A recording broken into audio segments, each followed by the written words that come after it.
ఓం గం గణపతి నమః. ఓం శ్రీమాత్రే నమః. అందరికీ నమస్కారం అండి. ఇప్పుడు మనం సింహ రాశికి, సింహ లగ్నానికి శనీశ్వరుడి యొక్క వక్రగతి ఎటువంటి ప్రభావాలను సూచిస్తాం మనం తెలుసుకుందాం. ఆల్రెడీ ఈ సింహరాశి వాళ్ళకి అష్టమ శని అనేది నడుస్తుంది కనుక ఈయన 8వ ఇంట్లో ఉన్నాడు. 8వ ఇంట్లో ఉన్నది ఆరోగ్యాన్ని, ఆయుర్దాయాన్ని, రహస్యమైన సంబంధాలని, ఆకస్మిక ప్రమాదాలని, ఆకస్మిక అదృష్టాన్ని సూచిస్తుంది. అలాగే ఆయన 6, 7 ఇంట్లో నుంచి వచ్చారు కాబట్టి 6 అనేది రోగాల్ని, రుణాలని, శత్రువుల్ని సూచిస్తుంది అనమాట. 7వ స్థానం అనేది భాగస్వామ్యుల్ని, అది బిజినెస్ పార్ట్నర్షిప్ని సూచిస్తుంది అనమాట. అది బిజినెస్ పార్ట్నర్స్ అవ్వచ్చు, లేకపోతే లైఫ్ పార్ట్నర్స్ అవ్వచ్చు అనమాట.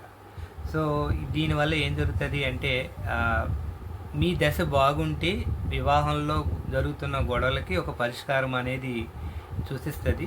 దశ అనేది కూడా అంత అనుకూలంగా లేకపోతే మాత్రం కొంచెం వివాదాలని పెరగడానికి అవకాశం ఉంది. అది భార్యాభర్త మధ్య కానీ, లేకపోతే పార్ట్నర్షిప్ మధ్య కానీ, లేకపోతే ఏదైనా పార్ట్నర్షిప్ మనం ఇంకా వద్దు క్యాన్సిల్ చేసేసుకుందామని అనే నిర్ణయం కూడా తీసుకోవడానికి అవకాశం ఉంది. అలాగే పాత కేసులు ఏవైనా ఉంటే అవి మళ్ళీ బయటకి వస్తాయి. మళ్ళీ అంటే గతంలో వచ్చిన హెల్త్ ఇష్యూస్ రావడానికి కూడా అవకాశం ఉంది. మళ్ళీ రీచెకింగ్ అంటే మళ్ళీ టెస్టులు చేయవలసి అనేది వస్తుంది. మీకు వారసత్వంగా రావాల్సిన ఆస్తుల విషయాల్లో, లేకపోతే మీకు రావాల్సిన విషయాల్లో కొంత జాప్యం జరిగి మళ్ళీ అది క్రాస్ చెక్ జరిగి అందులో మార్పులు చేర్పులు అని రావడానికి అవకాశం అనేది ఉంది.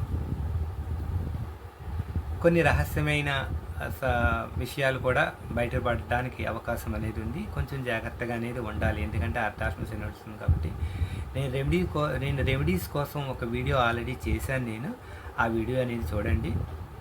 మీకు ఈ వీడియో నచ్చినట్టయితే లైక్ చేయండి, షేర్ చేయండి, సబ్స్క్రైబ్ చేయండి. మీ శ్రీ సూర్యప్రకాష్, ఆస్ట్రాలజర్, విశాఖపట్నం. ధన్యవాదాలు. నమస్తే.